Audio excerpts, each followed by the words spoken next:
আমি দোয়া করি সকল মাদেরকে আল্লাহ তাআলা খাদিজাতুল কুবরা, আয়েশা, ফাতিমা সহ রাবেয়া, বসরি, আসিয়া, মরিয়াম এরকম আল্লাহ পাকের জান্নাতি নারীদের সাথে সবাইকে জান্নাত নসিব করে দেন।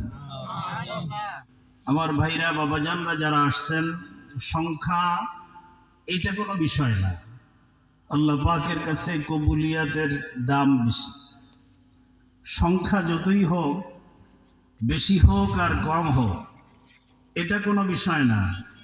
যেহেতু হিদায়াত আল্লাহ পাকের কাছে মঞ্জুরি, মকবুলি, এইটা সংখ্যার সাথে কোনো সম্পর্ক নেই। মক্কাতুল মুকাররমাতে হাজারো লাখো মানুষের বসবাস ছিল। সব কাফের গুলা তো ঈমান এনে মুসলমান হয়ে যায়নি। কি বলেন, গেছিল নাকি?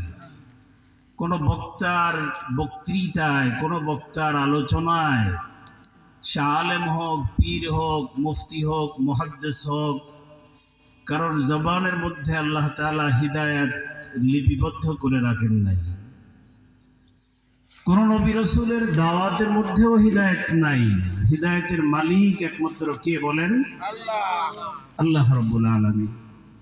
কত নবীদের বাপ কাফের ছিল, কত নবীদের সন্তান কাফের ছিল। নবীরা কি দাওয়াত দিতে কোনো ত্রুটি করেছিলেন? নবীরা তার পরিবার, তার সন্তান, তার আওলাদ সব কিছুর চাইতে উম্মতকে বেশি ভালোবাসতেন। নবীরা মৃত্যুর সময় কোনো সম্পদ রেখে যাননি। তারা মৃত্যুর সময় পর্যন্ত উম্মতের চিন্তায় বিভোর, চিন্তিত, পেরেশান থাকতেন। আমাদের তো মৃত্যুর আগে ছেলেদেরকে ডাকি, মেয়েদেরকে ডাকি, তাদের কাছে শেষ ওসিয়াত করি, কোথায় কি জায়গা জমি আছে, কোথায় ব্যবসা বাণিজ্য আছে, এগুলি তাদেরকে বুঝাই দেই। কি বলেন, ঠিক না? আর নবী মুহাম্মদুর রাসূলুল্লাহ সাল্লাল্লাহু আলাইহি ওয়াসাল্লামের ইন্তেকালের সময় যখন ঘনিয়ে আসছে, নবীজি মুস্তাফা সাল্লাল্লাহু আলাইহি ওয়াসাল্লাম কাঁদতেছেন। সব নবীদেরই একই অবস্থা ছিল। নবীজি কাঁদতেছেন, জিবরাইল আলাইহিস সালাম আসছেন, এসে বলছেন, ইয়া রাসূলুল্লাহ, আপনি কাঁদেন কেন? নবীজি বললেন, জিবরাইল, আমি তো দুনিয়ার থেকে বিদায় নিয়ে চলে যাইতেছি। আমার উম্মাত গুলি হবে নবীহারা, এতিম হয়ে যাবে তারা। আমি যতদিন দুনিয়াতে ছিলাম, উম্মতেরা সব ব্যথা বেদনা, তাদের সকল অভিযোগগুলি আমি মুহাম্মাদের কাছে এসে তারা পেশ করত। আমি তাদের জন্য ছায়া ছিলাম। আমি বিদায় নিয়ে চলে যাইতেছি, কে আমার উম্মতের দায়িত্ব আর জিম্মাদারি নেবে? জিবরাইল চলে গেলেন আল্লাহর দরবারে, গিয়ে বললেন, ও কাবার মালিক, তোমার হাবিব তো এজন্য কাঁদে। আল্লাহ রাব্বুল আলামিন বলে দিলেন, জিবরাইল যাও, আমার নবী যেদিন দুনিয়াতে আসছিল, ওই দিনও নবীর ঘরে আগুন জ্বালাবার মতো একটু কোনো কেরোসিন, ডিজেল, মোমবাতির ব্যবস্থা ছিল না। মা আমিনা মক্কা নগরীর পাশের বাড়ির থেকে একটু কেরোসিন কর্জ করে নিয়ে সেই রাতের আধার দূর করেছিল। আর যেদিন দুনিয়ার থেকে বিদায় নিয়ে যায়, ওই দিন আম্মা জান আয়েশা সিদ্দিকার ঘর এরকম আধারে পূর্ণ ছিল। মদিনার কোনো আনসারের বাড়ির থেকে সামান্যতম কোনো কেরোসিন কর্জ করে নিয়ে সে রাতের আধারটাও দূর করেছিলেন। গোটা জিন্দেগির মধ্যে এমন একটা দিন নবী মুহাম্মদুর রাসূলুল্লাহ অতিবাহিত হয়ে যায়নি, যেই দিন সকালবেলায় পেট পুরে আহার করছেন, আর সন্ধ্যা বেলায়ও পেট পুরে তিনি আহার করেছিলেন। সকালে খানা কিছু খেয়েছেন, রাতের বেলায় অনাহারে, রাতে অনাহারে তো সকালবেলায় 1-2 লোকমা খানা বা 1-2টা খেজুরের ব্যবস্থা হতো। এসব কাদের জন্য করছিলেন? জিবরাইল আলাইহিস সালাম আসছেন, এসে বলছেন আল্লাহর পক্ষ থেকে আমি প্রস্তাব নিয়ে আসছি, আপনি যদি চান এই লম্বা উহুদ পাহাড়টা মদিনার চতুর্পাশ বেষ্টন করে আছে, এইটাকে আল্লাহ তাআলা স্বর্ণের পরিণত করে দিবেন। আপনি আপনার ইচ্ছা মতো এটাকে খরচ করতে পারবেন। কিসের পাহাড় বলেন?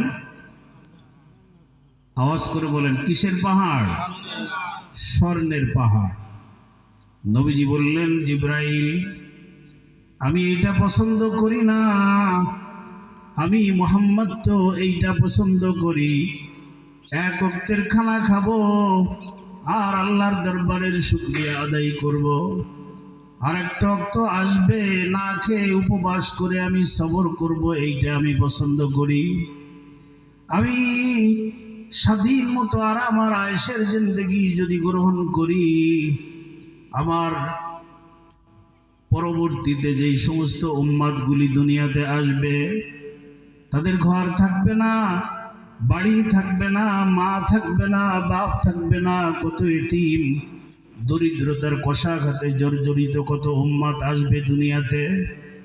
তারা কোনো না কোনো দিন বলবে, আমি যে গরিব ছিলাম, আমি যে অভাবী ছিলাম, আমার কষ্ট আমার নবী কেমন করে টের পাবে?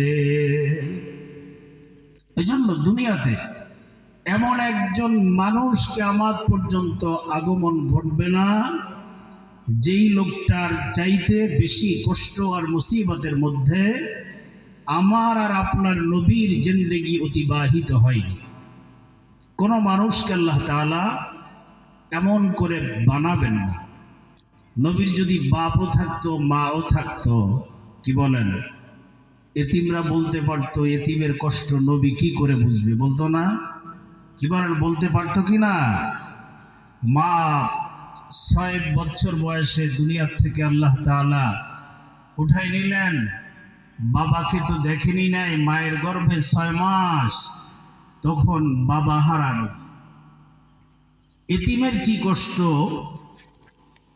বাপ হারা সন্তানের কি কষ্ট, কি ব্যথা, এইটা তো নবীর চাইতে আর কেউ বোঝে না। এই জন্য প্রত্যেকটা ক্ষেত্রে উম্মতের দিকে শুধু তাকিয়ে থাকতেন, আমার উম্মতের কি দশা হবে।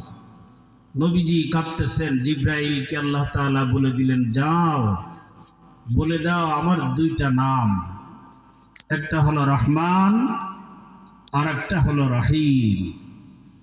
আমি রহমান নামের যে খাসিয়াত, যে বৈশিষ্ট্য, এইটা দিয়ে তার উম্মাদকে দুনিয়ার উপরে আমি দেখভাল করব, তাদের দায়িত্ব আর জিম্মাদারি গ্রহণ করলাম। উম্মাদের মধ্যে তো শুধু মুসলমানরা না, সব মানুষগুলি নবী মুহাম্মদুর রাসূলুল্লাহ সাল্লাল্লাহু আলাইহি ওয়াসাল্লামের কি বলেন, উম্মাদ। মুসলমানরাও যেমন উম্মাদ, কাফের, মুশরিক, ইহুদ, নাসারা যত মানুষ দুনিয়াতে আছে সবাই নবী মুহাম্মদুর রাসূলুল্লাহ সাল্লাল্লাহু আলাইহি ওয়াসাল্লামের উম্মত। সব মানুষ যেমন আল্লাহর বান্দা, সে ইহুদি হোক, খ্রিস্টান হোক, মুসলমান হোক, সবাই যেমন আল্লাহর বান্দা, একইভাবে সকল মানুষ নবী মুহাম্মদুর রাসূলুল্লাহর উম্মতের অন্তর্ভুক্ত। ঈমান আনলে জান্নাতে যাবে, ঈমান না আনলে জাহান্নামে। পার্থক্য এখানে। সূর্যের আলো এইটি মুসলমানরা পায়, অমুসলমানরা পায় না, কি বলে? বৃষ্টি হলে শুধু বেছে বেছে মুসলমানদের জমিনে বৃষ্টি হবে এরকমটা হয় নাকি? হিন্দু, বৌদ্ধ, খ্রিস্টান সকলের জমিনে বৃষ্টি পড়ে না? চাঁদ উঠছে, এই চাঁদের আলো সবাই এর থেকে আনন্দ উপভোগ করতেছে না?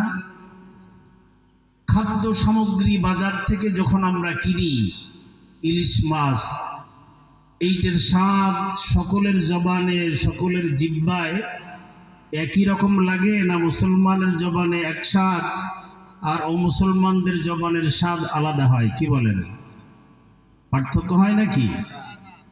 ল্যাংড়াম, হিমসাগর, হাড়ি ভাঙ্গা এরকম তো নাই যে শুধু ঈমান আনছে, মুসলমান, আল্লাহকে মানে, আল্লাহ শুধু তাদের জবানের ভিতরে, জিহ্বার ভিতরে স্বাদটা দিয়ে দেন, আর আল্লাহকে যে মানে না তার জবানের স্বাদটা নষ্ট করে দেন। এরকম হয় নাকি? এইটা এই কারণে হবে না, আল্লাহ পাক নবীজিকে বলে দিছেন আমার দুইটা নাম, একটা নাম হলো রহমান, আর একটা নাম আমি স্পেশাল করে রেখেছি রহিম। রহমান নামের বৈশিষ্ট্য দিয়ে, রহমান নামের দয়া আর মায়া দিয়ে আমি দুনিয়ার বুকে যত মানুষ আছে সকলের সাথে সমানভাবে আমি বিচার করে যাই। দুনিয়ার হায়াতে জিন্দেগিতে আমি কারোর সাথে বেইনসাফি আর বৈষম্যতা করি না। আমি যখন করব পার্থক্য, সেটা হলো আমতাজুল ইয়াউম আইয়ুহাল মুজরিমুন। আজকের একজন ইমানদার যে গাড়িতে বসে পাশাপাশি যাচ্ছে, একজন বেঈমানও সেই গাড়িতে যাচ্ছে। লঞ্চ, স্টিমার, প্লেন, বিমান পাশাপাশি বসে যাচ্ছে, একজন মুসলমানও আর একজন অমুসলিমও। দুনিয়াতে পার্থক্য নাই। এই পার্থক্য আর জুদাই আর ডিভাইডেড আল্লাহ তাআলা করবেন কিয়ামতের ময়দানে। কোথায় করবেন? কিয়ামতের ময়দানে। আল্লাহ পাক ঘোষণা করে দিয়েছেন আমতাজুল ইয়াউম আইয়ুহাল মুজরিমুন। আজকের আলাদা হয়ে যাও। মুমিন আর মুত্তাকি আমার প্রিয় বান্দাদের সাথে একসাথে একত্রে ছিলে দুনিয়াতে। আমি সেখানে কোনো পার্থক্য আর বৈষম্য করি নাই। আজকের মুমিনদের থেকে সম্পূর্ণ আলাদা, কারণ আমার একটা নাম আছে রহিম। এই নামটা শুধু আজকের আমি মুমিনদের জন্য, মুত্তাকিদের জন্য, মুসলমানদের জন্য খাস রেখেছি। এই রহিম নামের বৈশিষ্ট্য আর করুণা, দয়া আর মায়া, এইটার থেকে কোনো অমুসলিমরা ভাগ পাবে না। যেহেতু আজকে আমি কহার নাম ধারণ করলাম, লিল্লাহিল ওয়াহিদুল কহার। আজকের আমার হুঙ্কার, আমার বড়ত্ব, আমার তাকাব্বুর, আমার পাওয়ার আর ক্ষমতা দেখাবো শুধু।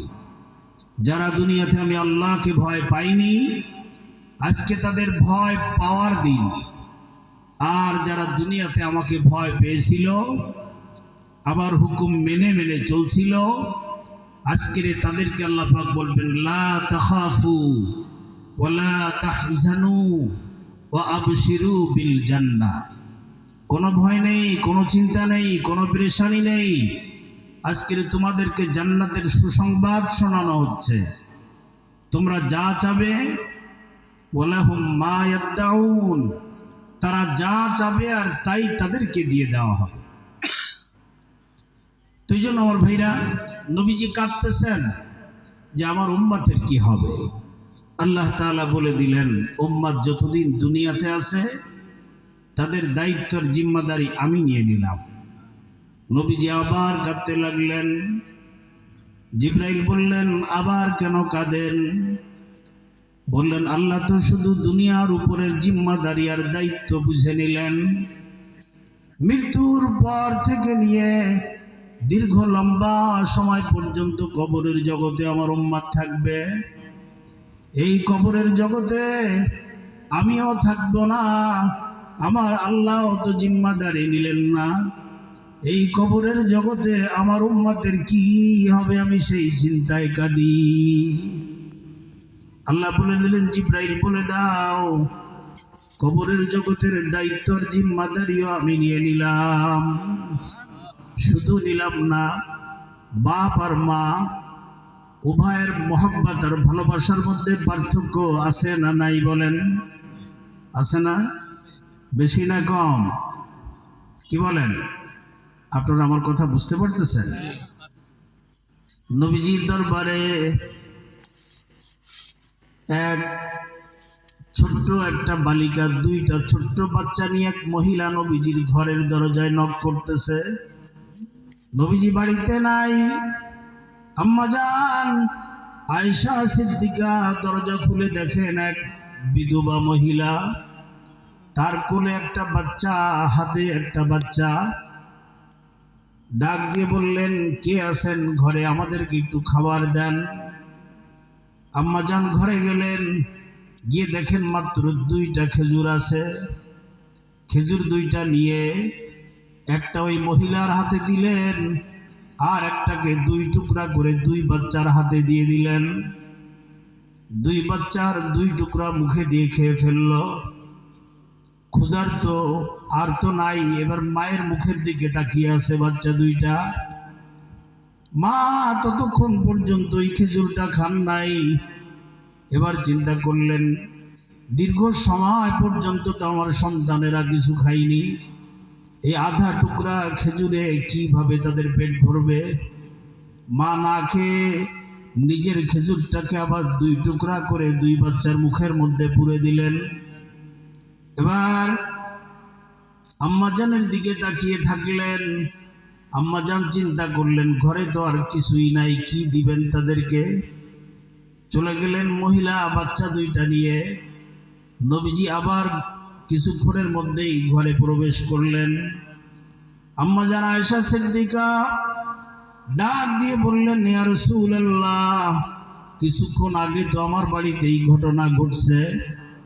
বাচ্চা দুইটাও ক্ষুধার্ত, মাও ক্ষুধার্ত, কিন্তু মা নিজেরটা না খেয়ে কেমন করে বাচ্চা দুইটাকে খেতে দিল?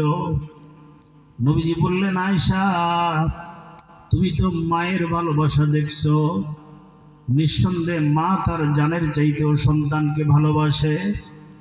কিন্তু আয়েশা, তুমি কি জানো, আরশে আজিমের মালিক রব্বে করিম, রব্বে কাবা, ওই প্রভু পরওয়ারদিগারে আলম তার বান্দা বান্দীদেরকে কি পরিমাণ ভালোবাসে?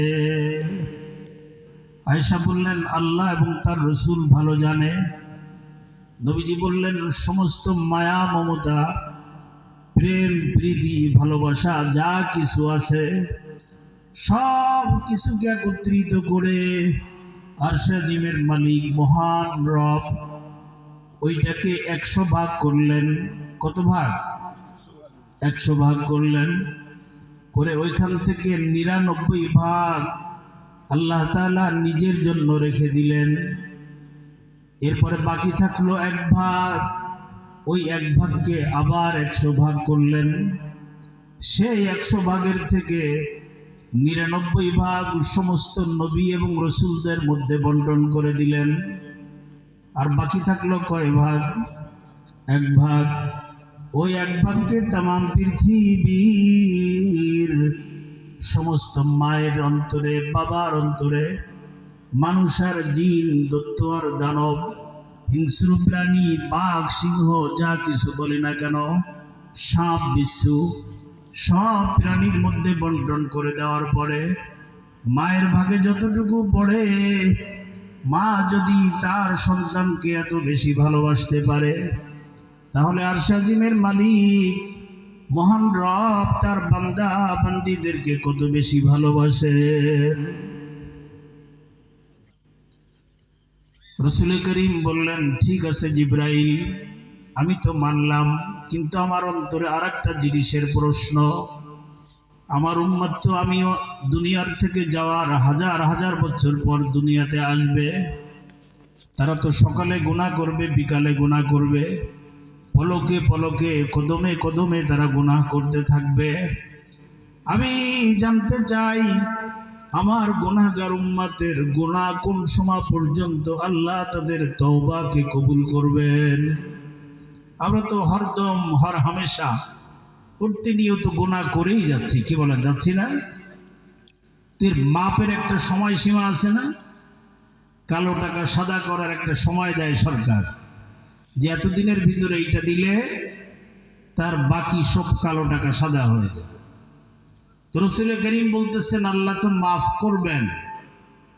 ফাকুল তুস্তাগফিরু রাব্বাকুম ইন্নাহু কানা গফফারা। তওবা করলে আল্লাহ গুনাহকে মাফ করে দেওয়ার ওয়াদা করছেন। তো কতক্ষণ পর্যন্ত মাফ করবেন? জিবরাইল আবার আল্লাহর দরবারে চলে গেলেন। আল্লাহ পাক ডাক দিয়ে বলে দিলেন, ও জিবরাইল, আমার নবী কি বলে পাঠাইছে বলো। তা বলে, নবী কাঁদতেছেন এই কারণে যে তার উম্মতকে মৃত্যুর কতক্ষণ আগ পর্যন্ত তওবা করলে আপনি তার উম্মতের গুনাহকে মাফ করে দিবেন। আল্লাহ বলে দিলেন, যাও, মৃত্যুর 1 বছর আগে যদি খাঁটি তওবা করে নিতে পারে সব গুনাহ মাফ। নবীজি শুনে আবার কাঁদতে লাগলেন। বললেন, তারপরেও কাঁদেন কেন? তো বলে, 1 বছর তওবা করার পর 1 বছর যদি জীবিত থাকে, এই 1 বছরের মধ্যে কত গুনাহ না জানি আমার উম্মত করে ফেলবে, এই গুনাহ তো আর মাফ হবে না। জিবরাইল আবার চলে গেলেন, গিয়ে বললেন, আয় আল্লাহ, আপনার বন্ধু তো এইটা মানতে রাজি না। আল্লাহ বলে দিলেন, যাও, মৃত্যুর 6 মাস আগে যদি তার উম্মত তওবা করতে পারে সব গুনাহ মাফ করে দিব। নবীজি আবার কাঁদতে লাগলেন, এটাও হবে না। আজকে তওবা করলো, এরপরে 6 মাস বেঁচে থাকবে, তার মধ্যে না জানি কত গুনাহ করে ফেলবে। জিবরাইল আবার চলে গেলেন। আল্লাহ বলে দিলেন, যাও, আমার বন্ধুকে বলে দাও, মৃত্যুর 1 মাস আগেও যদি তওবা করে নিতে পারে উম্মতের সব গুনাহকে মাফ করে দিব। জিবরাইল এসে বললেন, 1 মাস আগে তওবা করলে সব মাফ। নবীজি বলেন, এটাও হবে না। তওবা করার পর 1 মাস বেঁচে থাকবে, 60 দিন 60 রাত, এর ভিতরেও তো আমার উম্মত কত গুনাহ করে ফেলবে। আল্লাহ বলে দিলেন, ঠিক আছে জিবরাইল, যাও বলে দাও, মৃত্যুর 1 সপ্তাহ আগে যদি তওবা করতে পারে উম্মতকে মাফ করে দেব। চুক্তিপত্র, সন্ধি, দেন দরবার কাদেরকে নিয়ে হচ্ছে? বলেন, কাদেরকে নিয়ে? আমাকে আর আপনাকে নিয়ে। ফাতিমাকে না, হাসান হুসাইনকে নিয়ে না, কোনো স্ত্রী, পরিবার, পরিজনকে নিয়ে না, আমার আর আপনার জন্য। জিবরাইল বললেন, মৃত্যুর 1 সপ্তাহ আগে যদি তওবা করতে পারে আল্লাহ পাক সব গুনাহকে মাফ করবেন। নবীজি বললেন, এটাও আমি মানতে রাজি না, কারণ 1 সপ্তাহ আগে তওবা করলো, তারপরেও তো অনেক ঘন্টা বেঁচে থাকবে, এর মধ্যে যে গুনাহ হবে তা তো আর মাফ হবে না। আল্লাহ পাক বলে দিলেন, মৃত্যুর 1 দিন আগে, মৃত্যুর 1 দিন আগে তওবা করতে পারলে আপনার উম্মতকে মাফ করে দিব। নবীজি আবার কাঁদতে লাগলেন, বললেন, সকালে তওবা করলো, সন্ধ্যায় মারা যাবে। এই সকালে খাঁটি তওবা করার পর যদি সন্ধ্যার ভিতরে আর যদি কোনো গুনাহ আমার উম্মত করে ফেলে তা তো আর মাফ হবে না। আল্লাহ বলে দিলেন, হাবিব আমার, বন্ধু আমার, আমি আর কোনো শর্ত আপনাকে দিব না। মালাকুল মাউত আসার আগে আগে, আজরাইলের সাক্ষাতের আগে আগে, আজরাইলের সাথে মোলাকাত হওয়ার আগে আগে যদি আপনার উম্মত তওবা করে নিতে পারে আপনার উম্মতের জিন্দেগীর সব গুনাহগুলিকে মাফ করে দিব। আল্লাহু আকবার, চিৎকার করে বলি আল্লাহু আকবার, আল্লাহু আকবার। আমার জন্য, আপনার জন্য নবীর এত দয়া আর মায়া। এই জন্য বলতেছিলাম আমার ভাইরা, কোন নবীরা এভাবে তার পরিবার, পরিজন, সন্তান, আওলাদ, বিবি, তাদের জন্য কাঁদে নাই। তারা কাঁদছেন শুধু উম্মতের জন্য। আর যাদেরকে রেখে গেছেন দুনিয়াতে, তাদের সাথে ওয়াদা আর অঙ্গীকার করাই গেছেন যে তারা নবীর মৃত্যুর পরে কার ইবাদত করবে সে ব্যাপারে ওয়াদা আর অঙ্গীকার করেছে। ইজ হাজারা ইয়াকুব আল মাউত, ইয়াকুব আলাইহিস সালামের মৃত্যুর সময় তার ছেলেদেরকে ডাক দিলেন, দিয়ে বললেন, আমার মৃত্যুর পর তোমরা কার ইবাদত করবে বলো, আমি যখন থাকবো না। তখন ইয়াকুব আলাইহিস সালামের সব সন্তানগুলি আসলেন, এসে বললেন, ক্বালু না'বুদু ইলাহাকা ওয়া ইলাহা আবাইকা ইব্রাহিম ওয়া ইসমাঈল ওয়া ইসহাক। আব্বাজান, আপনি যেদিন দুনিয়ার থেকে বিদায় নিয়ে যাবেন, যখন বিদায় নিয়ে যাবেন, আমরা যতদিন দুনিয়াতে থাকব আমরা কারোর সাথে আল্লাহকে শরীক করব না। আপনার রবের ইবাদত করব, আপনার বাবা ইসহাকের রবের ইবাদত করব, ইসমাইলের রবের ইবাদত করব, ইব্রাহিমের রবের ইবাদত করব, আর কারোর ইবাদত আমরা করব না। কোন ওসিয়াত করে যাচ্ছেন না যে অমুক জায়গায় এত বিঘা জমিন আছে, এত বিঘার ঘের আছে, অমুক অমুক ফ্যাক্টরি আছে, ব্যাংকে এত টাকা আছে, এই সমস্ত গুলো নাই। মৃত্যুর সময় সন্তানদেরকে আল্লাহর সাথে তাল্লুক আর সম্পর্ক গড়ে যাচ্ছেন, আর অন্যান্য নবীরা উম্মতের ব্যথায় আর দরদে কাঁদতে কাঁদতে দুনিয়ার থেকে বিদায় নিয়ে যাচ্ছে। এই জন্য বলতেছিলাম, আমরা যে এখানে আসছি, বসতে পারছি, এটা আমাদের কোনো যোগ্যতা না, আমাদের কোনো ক্ষমতা না, আমাদের কোনো কারামতি না। হিদায়াত কোনো বক্তার আলোচনার মধ্যেও না, নবীদের জবানে আল্লাহ তাআলা রাখেন নাই। হিদায়াতের মালিক একমাত্র কে বলেন? আল্লাহ তাআলা। তাই আমি শুরুতেই বলতেছিলাম, আমার প্রিয় উপস্থিতি, সংখ্যা কম আর বেশি এইটি আল্লাহর কাছে কোনো দাম নেই। আল্লাহর কাছে সব থেকে দামি হলো হিদায়াত। যে হিদায়াত পেয়ে গেল সে কামিয়াব হয়ে গেল, আর যে হিদায়াত পাইল না সে নাকামি আর ব্যর্থ হলো। قد أفلح من تزكى وذكر اسم ربه فصلى قد أفلح المؤمنون।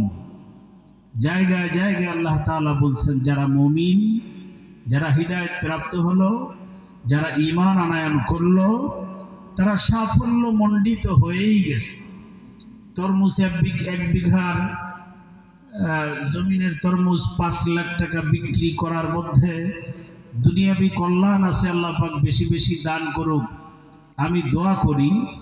এইটার মধ্যে কোনো সফলতার ঘোষণা আল্লাহ তাআলা দেন নাই।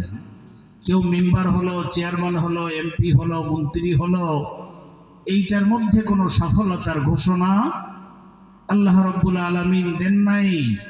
আল্লাহ পাক বলছেন, কদ আফলাহাল মুমিনুন, যে ঈমান আনলো এবং নেক আমল যেই ব্যক্তি করে যেতে পারলো, সেই একমাত্র সাফল্য মণ্ডিত হলো। আসল সফলতা কোথায় বলেন? আখিরাতে। আসল সফলতা কোথায়? আখিরাত, দুনিয়াতে না। দুনিয়াতে আল্লাহ পাক শুধু ইমতিহানের জায়গা করে রাখছেন। এর নতিজা আর ফলাফল যেখানে পাওয়া যাবে, সেই জায়গায় যে কামিয়াব হবে, সেই প্রকৃত সাফল্য মণ্ডিত হবে। আল্লাহু আকবার। আমার ভাইরা, আমি কোরআনে কারীম থেকে একটা আয়াতে কারিমা তিলাওয়াত করছি, সূরা তাহা থেকে। আমরা সবাই দুনিয়ারও সফলতা চাই, আখিরাতেরও সফলতা চাই। কি বলেন, চাই কি চাই না? অর্থাৎ সফলতা, সুখ আর শান্তি আর নিরাপত্তা, ইজ্জত আর সম্মান, এগুলি আমরা চাই। তো এইটা কোথায় আছে, কিভাবে পাওয়া যাবে, আল্লাহ পাক রাখছেন কোথায়, এটা সেইটা আমাদের খুঁজতে হবে।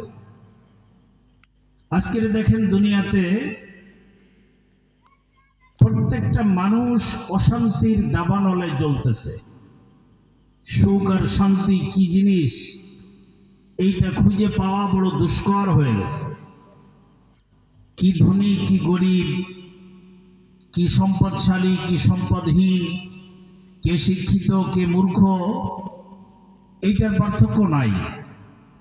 কে কাঁচা ঘরে বসবাস করে কে পাকা ঘরে, এখন সব মানুষই পেরেশানির মধ্যে। কি বলেন, ঠিক কি ঠিক না? এই পেরেশানির কারণটা কি? আগে মনে করা হতো যারা ধনী মানুষ তারা খুব সুখ আর শান্তির মধ্যে থাকে, আর গরিব মানুষ যারা এরা খুব কষ্টের মধ্যে থাকে। কিন্তু বর্তমান সময়টা পরিবর্তন হয়ে গেছে। আগে যারা গরিব মানুষ ছিল তারা জবের আটা গমের আটার রুটি এগুলি খাইতো। অনেককে দেখছি ওই আটাকে পিষে আটা দিয়ে রাইস তৈরি করা হতো। ওইটা পানির ভিতরে দিয়ে এক ধরনের কি বলে ব্লিন্ডার করে ওটাকে ছাতুর মতো তৈরি করে ওইটা গরম করে খাইতো। রুটিতে অনেক বেশি আটার দরকার হয়, ওইটা পানি দিয়ে মানে কি বলে ওইটাকে জাউর মতো করলে ওইটা সহজও ছিল, অনেক মানুষ সেটা দিয়ে পেট ভরে খাইতেও পারত। তো এখন এটি পরিবর্তন হয়ে গেছে। যাদের ডায়াবেটিক্স, আর বেশিরভাগ ডায়াবেটিক্স তো বড় লোকদের বেশি হয়, কি বলেন ঠিক না? বড় লোকদের এই ডায়াবেটিক্সটা বেশি হয়, হার্টের সমস্যা বেশি, কিডনির সমস্যা বেশি। তো তারা এখন আর ভালো খাবার খাইতে পারে না। আটার রুটি খাবে তাও সাদা আটার খাইতে পারবে না, লাল আটার তাও মসৃণ হইলে চলবে না, খোসা সহ যেটা আছে ওই জবের আটার রুটি দিয়ে তাদের দুই বেলা দুই তিনটা আর বেশি খাইতেও পারবে না। এখন আল্লাহ পাক সব চেঞ্জ করে দিয়েছেন। বড় লোকেরা আগে মেহনত করতো না, এখন বড় লোকরা দেখবেন গরিব মানুষ সকালে 7টা-8টা পর্যন্ত ফজর পরে ঘুমাইলেও বড় লোকদের আর ঘুম নসিবে নাই। সেই ফজরের আজান থেকে হাঁটা শুরু করে 4-5 কিলোমিটার হেঁটে এসে তারপরে একটা রুটি তাদের নসিবে লেখা আছে। অর্থাৎ সুখ আর শান্তি আগে মনে করা হতো বড় লোকদের আছে, এখন আল্লাহ পাক এটা পরিবর্তন করে দিয়েছেন। গরিবদেরও সুখ শান্তি নাই, বড় লোকের মধ্যেও নাই। অর্থাৎ সুখ আর শান্তি পাবে কোথায়? আল্লাহ পাক যেখানে রাখছেন আমরা সেই জায়গা থেকে দূরে সরে গেছি। আল্লাহ রাব্বুল আলামিন কোরআনে কারীমের মধ্যে ঘোষণা করে দিয়েছেন, ওয়ামান আ'রাদা আন যিকরি ফাইন্না লাহু মাঈশাতান যানকা। আমার কোরআন থেকে, আমার ইসলাম থেকে, আমার নবীর আদর্শ থেকে যারা মুখ ফিরাই নিবে, যারা ইসলামকে পছন্দ করবে না, আমার নবীর আনিত দ্বীন আর আদর্শ থেকে যারা দূরে সরে যাবে, কোরআনের আইন বাস্তবায়নের জন্য যারা কোনো চেষ্টা সাধনা করবে না, কোরআনের আইন আল্লাহর জমিনে কায়েম হোক, প্রতিষ্ঠিত হোক, এইটা যারা চাবে না, আল্লাহ বলেন মাঈশাতান যানকা, আমি তাদের জীবনটাকে বিভীষিকাময়, এক পেরেশানিময়, এক যন্ত্রণাময় জিন্দেগি তাদেরকে দিয়ে দিব। শান্তি কোথায়? শান্তির নাগাল কোনোদিন তারা খুঁজে পাবে না। এটা কার ওয়াদা বলেন? আল্লাহ পাকের ওয়াদা। বলতেছেন আমার কোরআন থেকে যারা মুখ ফিরাই নিবে, আমি তাদের জীবন থেকে, জিন্দেগির থেকে সুখ আর শান্তিটাকে ফিরাই নিব, এবং তাদেরকে ওয়ানাহশুরুহু ইয়াউমাল কিয়ামাতি আমা, কিয়ামতের দিন তাদেরকে আমি অন্ধ করে উঠাবো। দুনিয়াতে তাদের চক্ষু ছিল, কিন্তু আমি কিয়ামতের ময়দানে তাদেরকে অন্ধ করে, কানা করে তাদেরকে উঠাবো, আর কিছু দেখতে পারবে না। আল্লাহ পাকের কাছে জিজ্ঞেস করবে, দুনিয়াতে তো আমাদের চক্ষু ছিল, কিন্তু এখন আমাদের চক্ষু তুমি নিয়ে গেলে কেন? আল্লাহ বলবেন, দুনিয়াতে যেমন আমার কোরআন দেখো নাই, আমার কোরআন থেকে চোখ ফিরাই নিছিলা, সেই জন্য আমি আল্লাহ আজকে তোমার চোখকে অন্ধ করে দিলাম। আমার ভাইরা, এই জন্য সুখ আর শান্তি আর নিরাপত্তা, ইজ্জত আর সম্মান, এগুলি আল্লাহ রাব্বুল আলামিন রাখছেন হলো কোরআনের আইন আর বিধান, ইসলামের যেই পন্থা পদ্ধতি তরিকা রাসূল করিম সাল্লাল্লাহু আলাইহি ওয়াসাল্লাম আমাদেরকে দেখাই দিয়ে গেছেন, বাতাই দিয়েছেন। শুধু তার মধ্যেই সুখ আর শান্তি আর নিরাপত্তা আল্লাহ পাক রেখেছেন, এর বাহিরে কোথাও নাই। কোরআনে কারীমের ভিতরে আল্লাহ রাব্বুল আলামিন তার হাবিবের সম্পর্কে বলছেন, লাকাদ কানা লাকুম ফি রাসূলিল্লাহি উসওয়াতুন হাসানাহ, আমি তোমাদের জন্য উত্তম আদর্শ, গ্রহণীয় বরণীয় বাস্তবায়ন যেটা করতে পারো, সেই চমৎকার আদর্শ হিসেবে আমি তোমাদের জন্য যাকে প্রেরণ করলাম সে হলো আমার নবী মুহাম্মদুর রাসূলুল্লাহ সাল্লাল্লাহু আলাইহি ওয়াসাল্লাম। আজকের আমরা যুগে যুগে নেতা, লিডার, বড় বড় ক্ষমতাধরদের পরিবর্তন দেখছি, কি বলেন, দেখছি না? আমাদের চোখের সামনেও দেখছি অনেককে, কত রাজাধিরাজ, কত সম্রাট দুনিয়ায় তাদের হুঙ্কারে যা খুশি যা ইচ্ছা তাই করতে পারত, কিন্তু আল্লাহ পাক মুহূর্তের মধ্যে সব কিছুকে তছনছ করে দিতে পারেন কি পারেন না? কি বলেন, পারেন না? পারেন। একটা সময় এমন ছিল যে কোনো রাজ দরবারে যাইতে গেলে ওই রাজ দরবারে যে কেউ ঢুকতে পারে না, পারমিশন নিতে হয়, প্রোটোকল অনুযায়ী তার অনুমতি নেওয়া লাগে, এবং সেখানে গিয়ে কিভাবে কথা বলবে, কিভাবে দাঁড়াবে, কিভাবে সালাম দিবে, কিভাবে বসবে, সব কিছুর একটা প্রোটোকল থাকে। এইটা কতদিন থাকে? যতদিন সে ক্ষমতায় থাকে। ক্ষমতা হাতছাড়া হয়ে গেলে আর ওই সম্মান আর মর্যাদা থাকে না, কি বলেন? থাকে না। আর যদি মারা যায়, ক্ষমতা হাতছাড়া হয়ে গেল, বেঁচে আছে, সম্মান নেই। মৃত্যুর পরে কবরে কি কোনো রাজা বাদশাকে সম্মান দিতে হয়? কি বলেন? দুনিয়ার অনেকগুলি দেশ আল্লাহ রাব্বুল আলামিন আমাকে দিয়ে ভ্রমণ করিয়েছেন,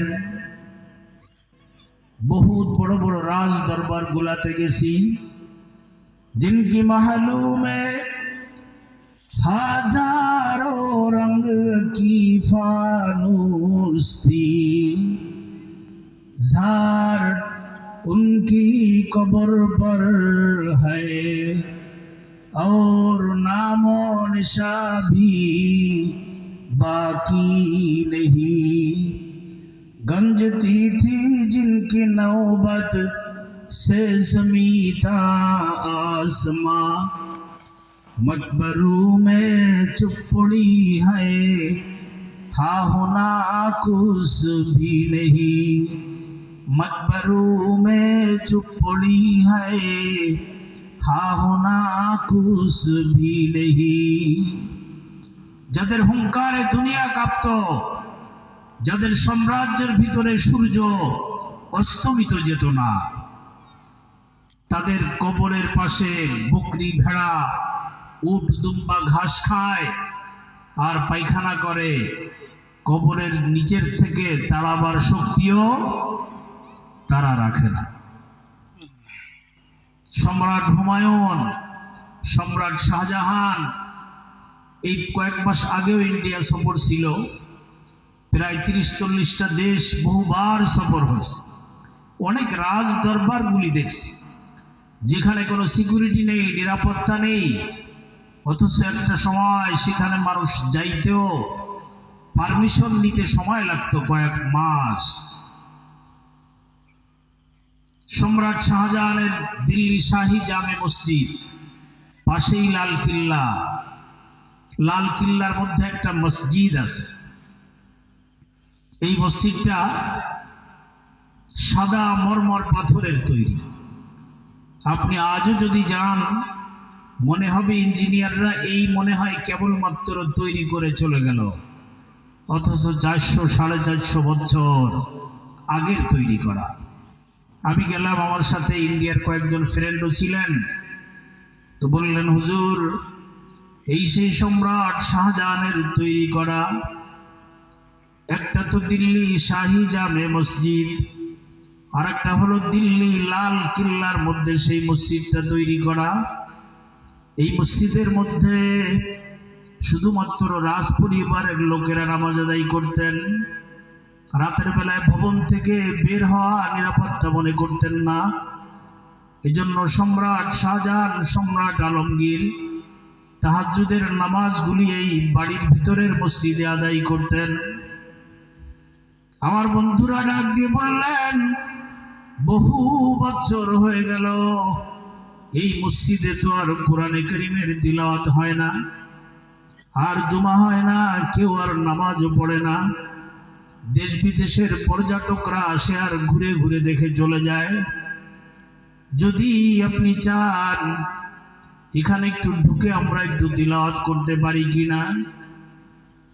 আমরা ঢুকলাম। জোহরের নামাজে রক্ত হয়ে গেছে, জোহরের নামাজ আদায় করলাম। নামাজের পর সাথীদেরকে নিয়ে একটু কোরআনে কারীমের তিলাওয়াতের জন্য বসলাম। আমার তো কণ্ঠ তেমন ভালো না। দেখি যে একটা টিম, ইংল্যান্ডের বা অস্ট্রেলিয়ার একটা টিম, ছোট ছোট খাটো পোশাক পরা, তারা পুরো কিল্লার ভিতরে ঢুকে সমস্ত ভিডিওগুলি করতেছে, ফিল্ম তৈরি করতেছে। আমি আমার বন্ধুকে বলে দিলাম, কিছুক্ষণের জন্য এই ভিডিওটা তৈরি করা বন্ধ করে দিতে বলেন। এখানে আমরা নামাজ পড়বো আর একটু তিলাওয়াত করব। নামাজ আদায় করে আমরা কয়েকজনে মিলে তিলাওয়াত করতে লাগলাম। তারপরে আমিও কিছুক্ষণ তিলাওয়াত করলাম। দেখলাম সেই ইংরেজ ছেলেরা, মেয়েরা শর্ট প্যান্ট পরা, ছোট কাপড় পরিধান, তাদের ওড়না দিয়ে মাথাটা ঢেকে ফেলল। আর তারা তিলাওয়াত শুনতেছে, কিছুই তো বোঝে না, কিছুই তাদের বুঝে আসার কথাও না। এবং তিলাওয়াত শুনে আর দর দর করে চোখ দিয়ে দিয়ে তাদের পানিগুলি বেয়ে বেয়ে পড়তেছে। তিলাওয়াত যখন শেষ হলো, একজনে জিজ্ঞেস করলো, কেন কাঁদো তোমরা? এইটি তো আমাদের ধর্মীয় গ্রন্থ। ডাক দিয়ে বলে দিল, কেন যে কাঁদি, কি যে মজার, কি যে আনন্দ অনুভব করলাম। অজান্তে কোন সময় চোখ দিয়ে পানি বের হয়ে গেছে তাও তো আমরা টের পাইনি। ওমান আরাদা আন যিকরি ফাইন্না লাহু মাঈশাতান দানকা। আল্লাহ পাক দুনিয়ার সব মানুষের জন্য, কে খ্রিস্টান, কে মুসলমান, কে ইহুদি, কে নাসারা, সব মানুষের জন্য কোরআনের আইন আর বিধান পালনের মধ্যেই দুনিয়াতে সুখ আর শান্তি আর নিরাপত্তা, সুকুন আর রাহাত নিশ্চয়ই রেখে দিয়েছে। এর বাহিরে কোথাও কোনো শান্তি নেই। দিলের ভিতরে অশান্তি বিরাজ করতেছে, দুঃখ ভরাক্রান্ত হৃদয়, মসজিদে গিয়ে একটু তিলাওয়াত শুরু করে দিবে। কি করতে হবে? তিলাওয়াত শুরু করা মানে হলো আল্লাহর সাথে কথা বলা শুরু করা। তিলাওয়াত মানে কি বলেন? কার সাথে কথা বলা? আওয়াজ করে বলি, কার সাথে? আল্লাহর সাথে কথা বলা। এই জন্য আমার ভাইরা, কোরআনে কারীমের মধ্যেই, কোরআনের ছায়াতলে, কোরআনের যে যত নিকটবর্তী হইতে পারবে, আল্লাহ পাক তার জন্য তত শান্তি আর নিরাপত্তার গ্যারান্টি দান করছে। আমরা কোরআন থেকে অনেক দূরে চলে গেছি, কি বলেন ঠিক কিনা? ব্যক্তিতেও কোরআন নেই, পরিবারেও কোরআন নেই, নিজেও কোরআন পড়ি না, নিজের সন্তানদেরকেও পড়াই না, যারা পড়তে পারি কোরআনের উপরে আমলও করি না। আমার সামনে আমার ছেলে, আমার মেয়ে, আমার স্ত্রী নামাজ পড়ে না, আমার অন্তরে কোনো ব্যথাও লাগে না। লাগে কি বলেন? তারা যে জাহান্নামী হচ্ছে, তারা যে হারাম রাস্তায় চলতেছে, হারামি করতেছে, আল্লাহর নাফরমানি করতেছে, আমি বাপ হয়ে, অভিভাবক হয়ে আমার দিলের ভিতরে যদি সামান্যতম কোনো ব্যথা অনুভব না করি, কিয়ামতের ময়দানে ছেলে মেয়ে, স্ত্রী, সন্তান তারা তো জাহান্নামে যাবে বটে, কিন্তু আগে যাবে না। আগে ওই অভিভাবক, কুল্লুকুম রাইন ওয়া কুল্লুকুম মাসউলুন আন রাইয়াতিহি। নবীজি বলছেন, তোমরা প্রত্যেকজন এক একজন লিডার, নেতা, কেউ মেম্বার, কেউ চেয়ারম্যান, কেউ এমপি, কেউ মন্ত্রী, কেউ দেশের প্রধান, সর্বনিম্ন নবীজি বলছেন তোমরা এক একজন এক একটা পরিবারের নেতা। পরিবারের নেতা কি হয় বলেন? বাপ হবে, ভাই হবে। একজন নারী যদি জাহান্নামে যায় আল্লাহর নাফরমানি করার কারণে, ওই একজন নারী জাহান্নামে যাওয়ার আগে তার সঙ্গে 4 জন পুরুষকে জাহান্নামে যেতে হবে। কয়জনকে বলেন? 4 জনকে। 1 নম্বরে তার বাপ। বাপ তার মেয়েকে দিন শিখায়নি, ফরজ, ওয়াজিব, নফল, ইসলামের বিধিবিধান মানতে শিখায়নি। 1 নাম্বার তার বাপকে পাকড়াও করা হবে।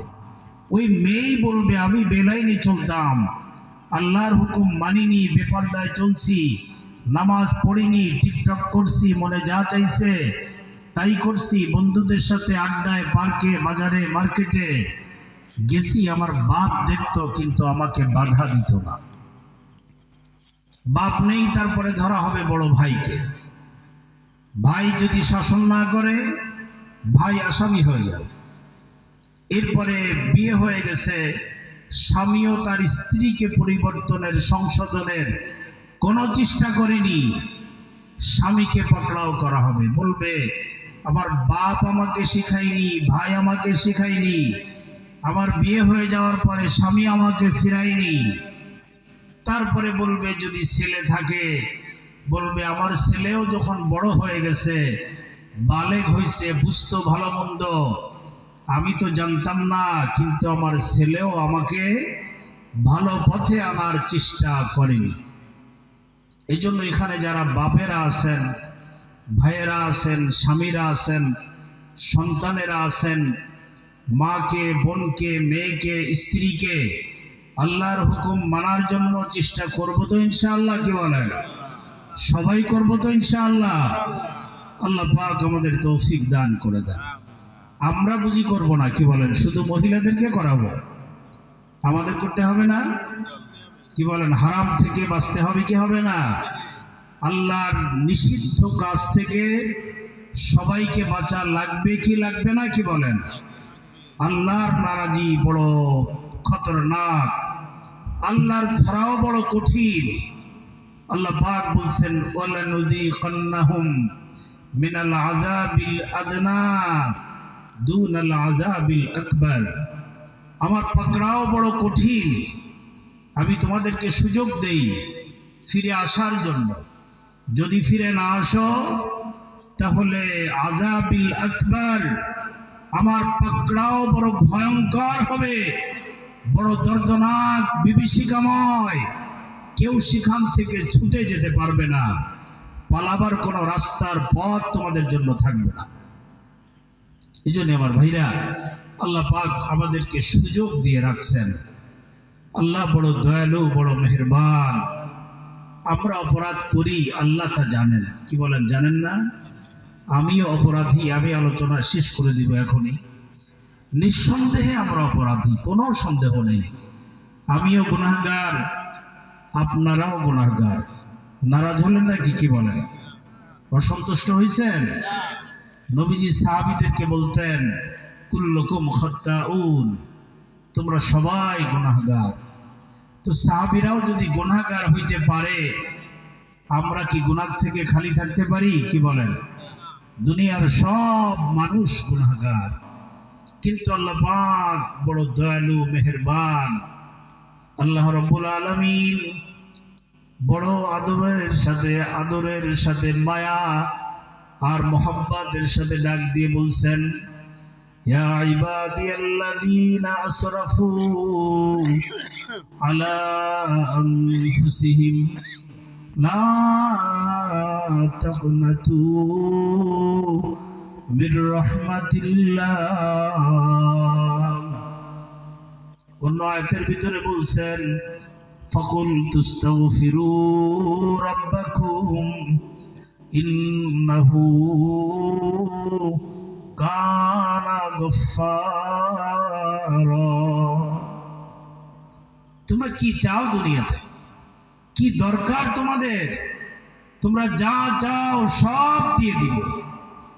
যার যা কিছু দরকার আমি সব দিব, শুধু একটা কাজ তোমাদের করতে হবে, সেটা হলো ফাকুল তুস্তাগফিরু রাব্বাকুম, তোমাদের রবের কাছে তোমরা ইস্তেগফার করো, ক্ষমা চাও, মাফ চাও, তিনি তোমাদেরকে মাফ করে দিবেন। শুধু কি মাফ করে দিবেন? আল্লাহ পাক ওয়াদা করছেন, আমার বান্দা যখন গুনাহ থেকে মাফ চায় তো আমি ইবাদদিলুল্লাহু সাইয়্যাতিহিম হাসানাত, বান্দার সব গুনাহকে মাফ করে দেই। আর বান্দা যা কিছু গুনাহ করছিল, যে পরিমাণ গুনাহ করছে ওই গুনাহ পরিমাণ নেকি বান্দার আমল নামায় লিখে দিয়ে দেয়। আপনারা বুঝতে পারতেছেন? জীবন ভোর যত গুনাহ করছি, আজকের এই মজমাত থেকে তওবা করব তো আল্লাহ তাআলা ওয়াদা করছেন, ইউবাদদিলুল্লাহু সাইয়্যাতিহিম হাসানাত, আমি তোমার জীবনের সব গুনাহকে মাফ করে দিব। আর শুধু মাফ করে দিব না, যে পরিমাণ গুনাহ করেছিলে গুনাহ পরিমাণ নেকি তোমার আমল নামায় লিখে দিয়ে দিব। আর কি করব?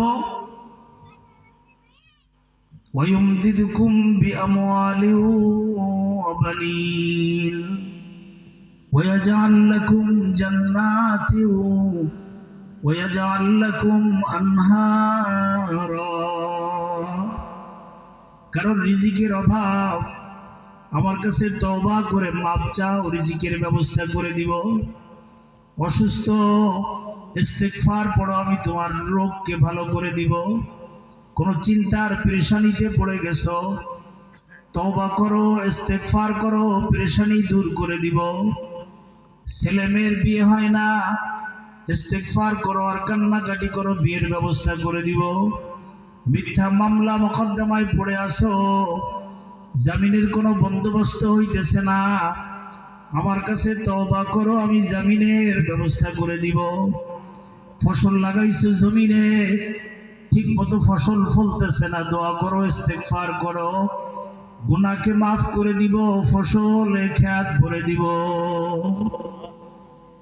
বৃষ্টি হচ্ছে না 6 মাস ধরে, আল্লাহ পাক বলেন, যদি ইস্তেগফার করতে পারো আর দোয়া করতে পারো, আমি আল্লাহ আসমান থেকে বৃষ্টি বর্ষণ করে দিব।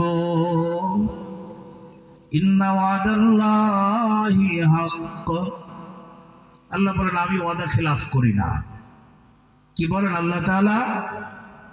ইস্তেগফার যদি করতে পারি, আল্লাহ পাক বলছেন আমি যা ওয়াদা করলাম তাই দিয়ে দিব, তোমরা যা চাইবে তাই দিয়ে দিব তোমাদেরকে, যেহেতু আমি ওয়াদা খেলাফ করতে পারি না।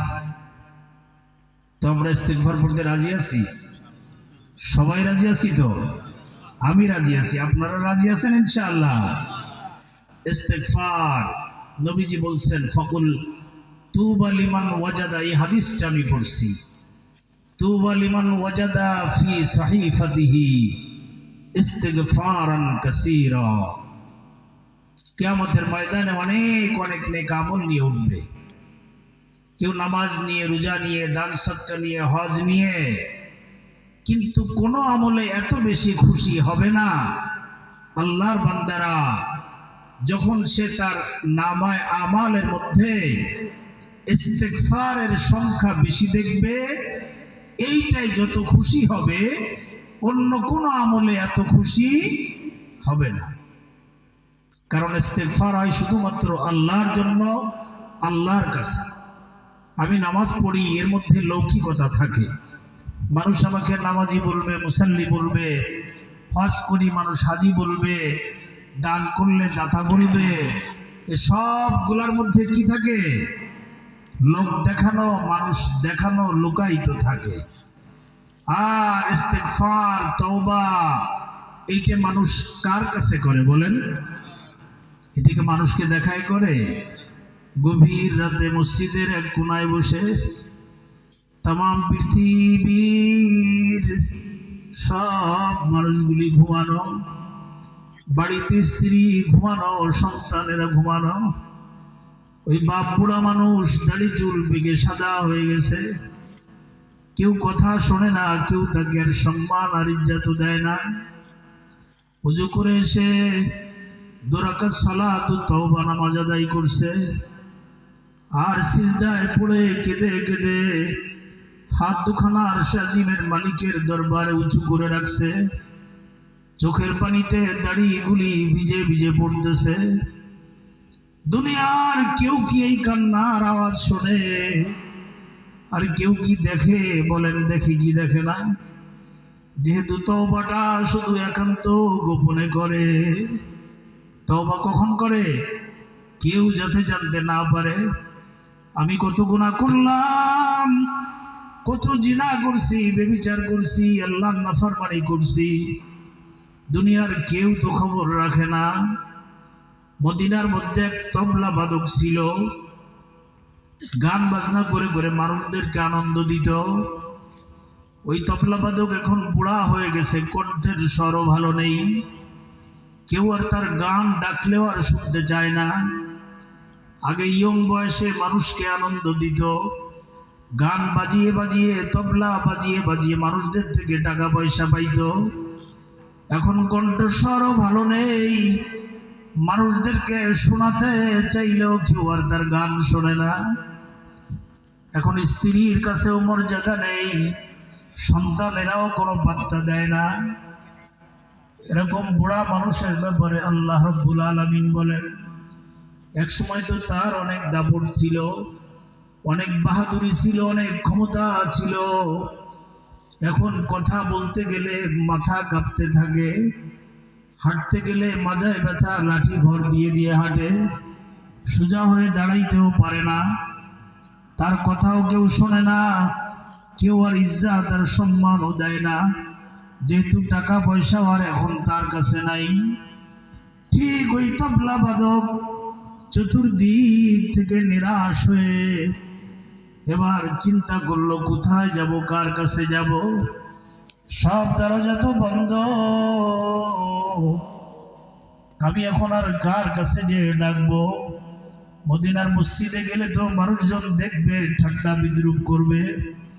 বাড়িতে গেলে অনেকে দেখে ফেলে বলবে, এখন বুড়া বয়সে কোনো উপায় নেই, তাই তুমি আল্লাহর কাছে কান্নাকাটি করো। সব জায়গা থেকে নিরাশ হয়ে জান্নাতুল বাকির মধ্যে প্রবেশ করছে। একটা ভাঙ্গা কবর খুঁজে খুঁজে বের করছে, ওই গর্তের মধ্যে ঢুকছে, ভাঙ্গা কবরের মধ্যে। সন্ধ্যা হয়ে গেছে, রাত গভীর হয়ে গেছে। এবার সিজদায় পড়ে কেঁদে কেঁদে বলতেছে, মাবুদ, ও আরশে আজিমের মালিক, দুনিয়ার কেউ দেখতেছে না, কেউ জানে না আমি তোমার সাথে চুক্তি করতে আসছি। আমি আমার গোটা জিন্দেগির অপরাধগুলি একমাত্র তোমার কাছে স্বীকার করতেছি। আমার অনেক অপরাধ প্রকাশ্যে ছিল, অনেক অপরাধ আমি গোপনে করেছি, দুনিয়ার কেউ জানে না। গোপন গোপন অপরাধের জন্য আমি গোপনে তোমার দরবারে হাজির হয়ে গেছি। আমার গুনার কথা তো কেউ জানে না, তাই গোপনে গোপনে তোমার কাছে বলতে আসছি। দুনিয়ার কোনো দরজা আমার জন্য তো আর খোলা নেই। ও আরশ আজিমের মালিক, তাড়াইয়া দাও যদি, যাইব কোথায়? সব দরজাগুলি তো আমার জন্য বন্ধ হয়ে গেছে। এভাবে কেঁদে কেঁদে ভাঙ্গা কবরের মাটিগুলি কাদা বানাইতেছে। আল্লাহ রাব্বুল আলামিন ডাক দিয়ে আমিরুল মুমিনিন খলিফাতুল মুসলিমিন ওমর ইবনুল খাত্তাবকে ইলহামের মাধ্যমে জানিয়ে দিলেন, ওমর যাও, জান্নাতুল বাকির কবরের মধ্যে আমার এক বুড়া বান্দা কাঁদতেছে। সম্বল নেই, সম্পদ নেই, সম্মান নেই, দুনিয়ার কেউ তাকে আর জায়গা দেয় না। জলদি করে তুমি চলে যাও, আমার বান্দার কি কি প্রয়োজন তুমি সব ব্যবস্থা করে দাও। হযরত তোমার খাদেমকে সাথে করে নিয়ে, কিছু খাবার দাবার সাথে নিয়ে, কাপড় চোপড় বাইতুল মাল থেকে নিয়ে ভাঙ্গা কবরের কিনারার মধ্যে দাঁড়িয়ে ওই বৃদ্ধের মাথার উপরে হাত দিয়ে ডেকে ডেকে বলতেছেন, আল্লাহর বান্দা, তুমি যেই ভাঙ্গা কবরের মধ্যে বসে বসে সিজদায় পড়ে পড়ে কাঁদতেছ, তোমার কান্নার আওয়াজ তোমার স্ত্রী শুনে নাই, তোমার সন্তানেরা শুনি নাই, তোমার বন্ধু বান্ধব শুনি নাই, আমি খলিফাতুল মুসলিমিন ওমর ইবনুল খাত্তাব তোমার আওয়াজ শুনতে পাইনি। তুমি এমন একজনকে ডাক দিয়ে দিয়েছো, ওই ৭ আসমানের উপর থেকে, সিদরাতুল মুনতাহার উপর থেকে, আরশ আজিমের মালিক এই মদিনার ভাঙ্গা কবরের আওয়াজ তার কান ফাঁকি দিয়ে যেতে পারি নাই। ওঠো, কি দরকার, কিসের ব্যথা, কি প্রয়োজন আমাকে বলো। এবার বললেন, ওমর, আমি তো আমার মালিককে ডাক দিছি, এতদিন মালিককে চিনতে পারি নাই, এত বড় দাতা তিনি তা আমি জানতে পারি নাই। আমার কিছুই লাগবে না, তোমার খেলাফতের এই মসনদ থেকে, এই দরবার থেকে আমাকে কিছু দিতেও হবে না। আমি আমার মালিককে পেয়ে গেছি, মালিককে যখন চিনতেই পেরেছি, আমার দাতাকে যখন পরিচয় পেয়ে গেছি, আমার যখন যা কিছু লাগবে আমার মালিকের কাছ থেকে আমি তা চেয়ে চেয়ে নিয়ে নিব। আমার ভাইরা, এই জন্য আরশ আজিমের মালিক তাকিয়ে আছেন এই ময়দানের দিকে। দাড়ি পাকা বান্দারা, জোয়ান যুবকেরা, এই আলেমেরা, হাফেজে কোরআনেরা, বাইতুল্লাহ তওয়াফ করনেওয়ালারা, পর্দার আড়ালের আম্মা জান, আব্বা, আমার বোনেরা, সবার দিকে আল্লাহ রাব্বুল আলামিন তাকিয়ে, আমার বান্দারা এখন ওয়াদা করবে, তওবা করবে, আর তারা নামাজ কাজা করবে না, বেপরদায় চলবে না, কোনো হারাম পন্থায় তারা রিজিক কামাই করবে না, মানুষকে কষ্ট দিবে না, সকলের হক ঠিক ঠিক মতো আদায় করবে।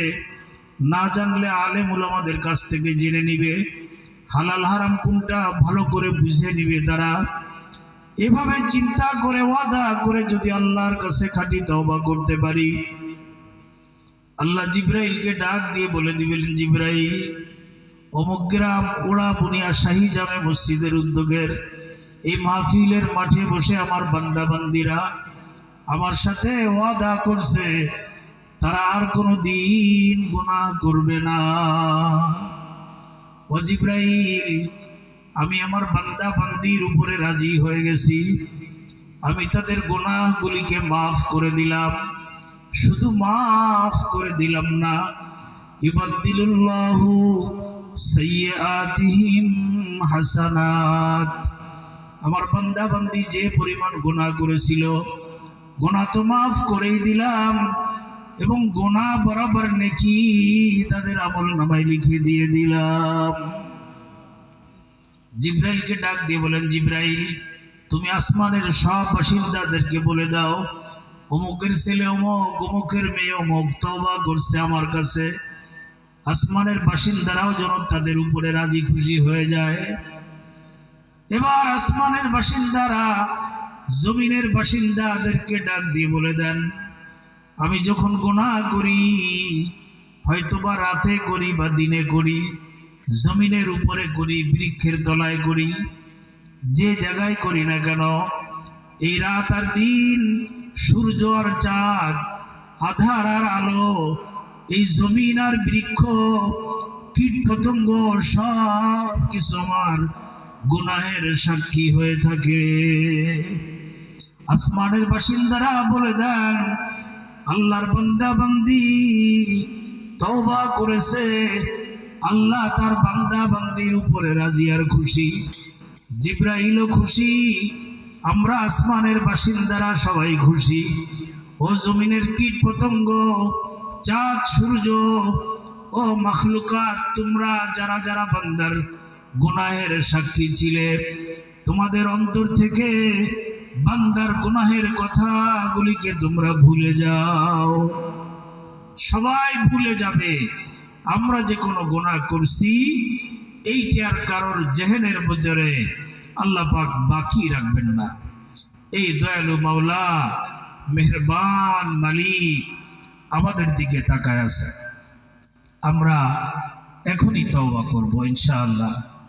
তওবা ওই জিনিসটার নাম, তওবা হলো কোনো গাভীর বান থেকে দুধ বের করলে ওইটা কি আর বানে ঢুকানো যায়, কি বলে? তো আমি সব গুনাহের থেকে এভাবে খাঁটি তওবা করতে হবে। আল্লাহ, যা কিছু গুনাহ করছি তুমি মাফ করে দাও, আর কোনো গুনাহ করব না, এই ওয়াদা তোমার সাথে করতেছি।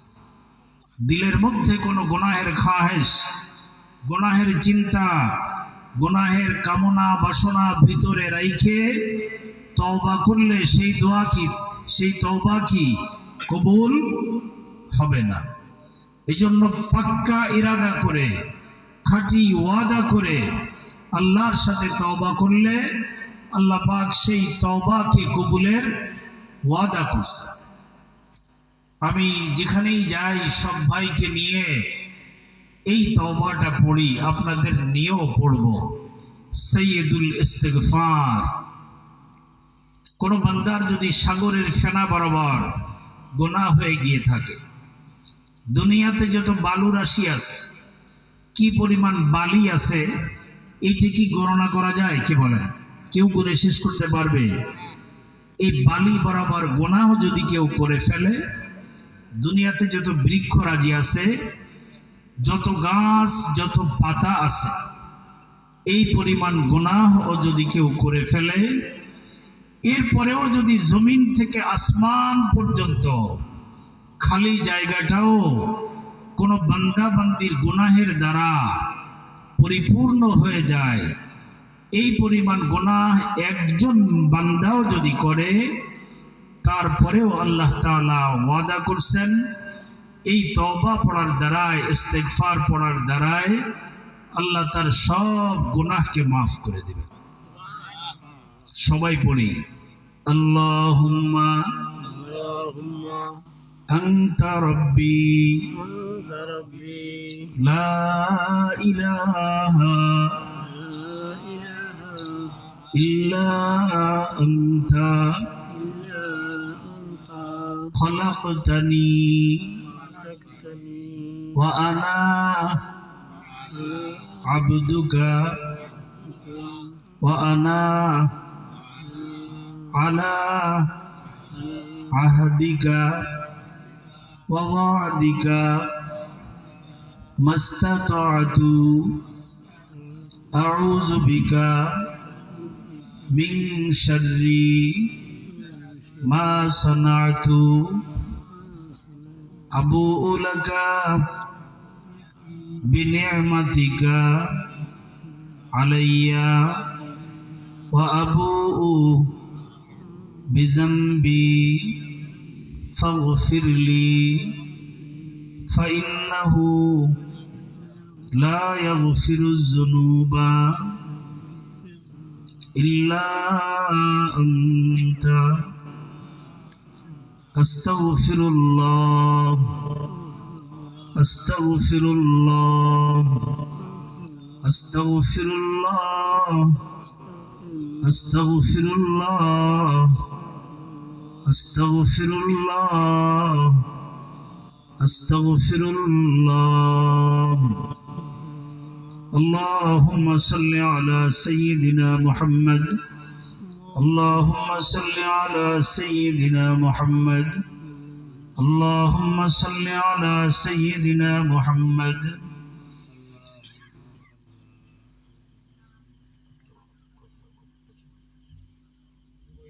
আমরা সবাই সবার জন্য দোয়া করব, একজন আরেকজনের জন্য দোয়া করব।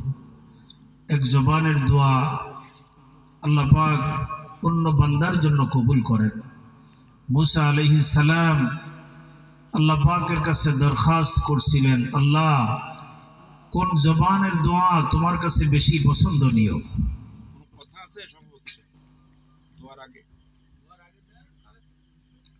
কোন জবানের দোয়া তোমার কাছে বেশি পছন্দনীয়? আল্লাহ তাআলা বললেন, যে জবান দিয়ে কোনো গুনাহ হয়নি, যে জবান দিয়ে কি হয়নি, কোনো গুনাহ করেনি বান্দা। মুসা আলাইহিস সালাম বললেন, এরকম জবান তো কারোর নেই। সবাই তো জবান দিয়ে কম বেশি মিথ্যা, সাচ্চা, কাজ্জা, গীবাত, শিকায়েত এগুলি করে থাকে। আল্লাহ রাব্বুল আলামিন ডাক দিয়ে বললেন, মুসা তুমি আরেক বান্দার কাছে তোমার জন্য দোয়া চাও, যেহেতু তুমি তো আর আরেকজনের জবান দিয়ে গুনাহ করতে পারো নাই।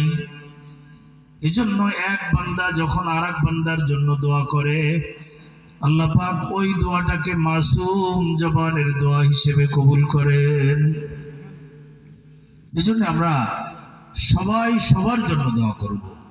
দোয়ার মধ্যে কেউ কার্পণ্য করব না যে আমি শুধু আমার জন্য চাইলাম, এটা না। এক বান্দা যখন আরেক বান্দার জন্য, এক ভাই যখন আরেক ভাইয়ের জন্য, এক বোন যখন আরেক বোনের জন্য দোয়া করে, সে তার জন্য যেই দোয়াগুলি করে ফেরেশতারা বলতে থাকে, আল্লাহ তোমার এই বান্দা তার জন্য তো দোয়া করি নাই, সে তো তোমার আরেক বান্দা বান্দির জন্য করছে। তো সে যা যা দোয়া করছে ওইটা আগে দোয়া করনেওয়ালার জন্য কবুল করো, তারপরে যার জন্য করছে তার জন্য কবুল করো। বলেন সুবহানাল্লাহ। এজন্য আমার ভাই, আমরা সবাই সবার জন্য দোয়া করব। আল্লাহ তাআলা আজকের মাহফিলকে কবুল করে নেন। আয়োজন যারা করছেন, মসজিদ কমিটি, যুব সমাজ, অত্র এলাকার সব শ্রেণী পেশার মানুষ, মা বোনেরা যারা শুনতে আসছেন, সহযোগিতা করছেন, আল্লাহ তাআলা সবাইকে কবুল করেন। এই মাহফিল